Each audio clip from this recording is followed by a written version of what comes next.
You know, during a storm like this, we do expect those side roads to be slick and snow covered for a time because we've seen heavy snowfall. But you know, as you just saw in Melissa's report, the highways are still a little tricky to navigate right now as well. 12 News reporter Erica Ritchie live in Providence, right near the State House overlooking Route 95. She's been monitoring the conditions in the capital city now for a couple of hours. All right, guys, I want to get you right over to the highways. You can see the plows at work as we speak right here, and then the line of traffic moving slowly behind them as they clear a path for them. They've been coming through at a very regular pace all throughout the morning, getting the roads back down to the pavement as you see here. But watch the cars go by and you can see that slush kicking up. And again, as those temperatures continue to drop, a lot of this is going to turn icy. So you really want to keep those speeds low. Even though you see pavement, it doesn't really offer you too much safety here because of the conditions. Now, I did just get off the phone with state police, and they tell me that from 8 o'clock last night to just about 6 o'clock this morning, they've responded to 45 weather-related incidents. Those are things like spinouts into snowbanks and collisions vehicle to other vehicle over there. Fortunately, they say there was not one injury with any of those accidents and collisions that they responded to. That's a very fortunate and a very unusual thing, they say, but they're grateful for that, as are we, of course. They also said that the response time for their crews was very quick because there were very few cars on the road. Part of that is people just paying attention to the reports leading up to it. Also because we're kind of, conditioned to hunker down because of the pandemic. So many people are already doing things from home and there's very little reason to leave the house. So I guess the impact for this storm compared to what we're used to is a little bit more minimal, and I guess that's a good thing. So maybe we can get outside and enjoy this today and not really have to go too far. Just be careful when you're shoveling. It's getting a little bit heavy as this is getting a little bit wetter. That's the latest live in Providence. Erica Ritchie, 12 News. Okay, thank you, Erica. Now to southeastern Massachusetts. Slick roads causing some travel troubles. Tough go for this truck trying to get up this hill 195 westbound in Fall River. And Kate Walsh is live in New Bedford this morning. She has a look at the conditions now, and it looks like you still kind of have that mix out there falling, Kate. Yeah, a little bit, but actually, guys, some good news for the plow truck drivers. It's turning back into the fluffy snow. And I just got off the phone with John Perry of Fall River DPW.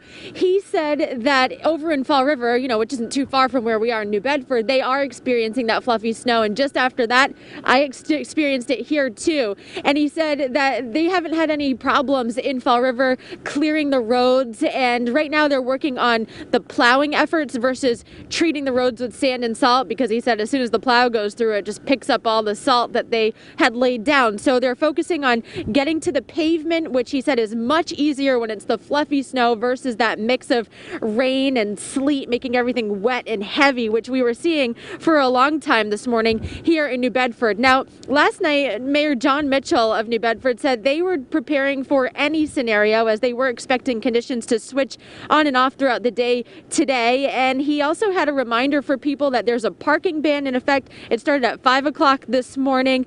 Also a reminder for people who are going out to get tested for COVID-19.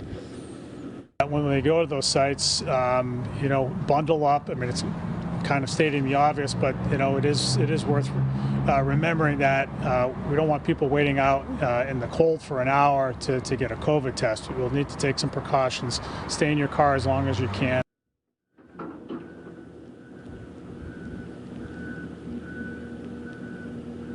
Now, Eversource said that they have hundreds of crews on standby for parts of Massachusetts. They called in crews from Canada and parts of the Midwest to be here. They're staying in hotels right now. The focus for them is over in Rochester, about 2 towns over from here, where about 450 customers are without power. But so far, so good for this area. It seems like most people are still with power, though it is expected that with this snow being wet and heavy at times, it could weigh on power lines. So that's something they're monitoring as well for this area. We'll keep you posted on the changing conditions that seem to constantly be changing here where we are this morning. Live in New Bedford, I'm Kate Walsh, 12 News.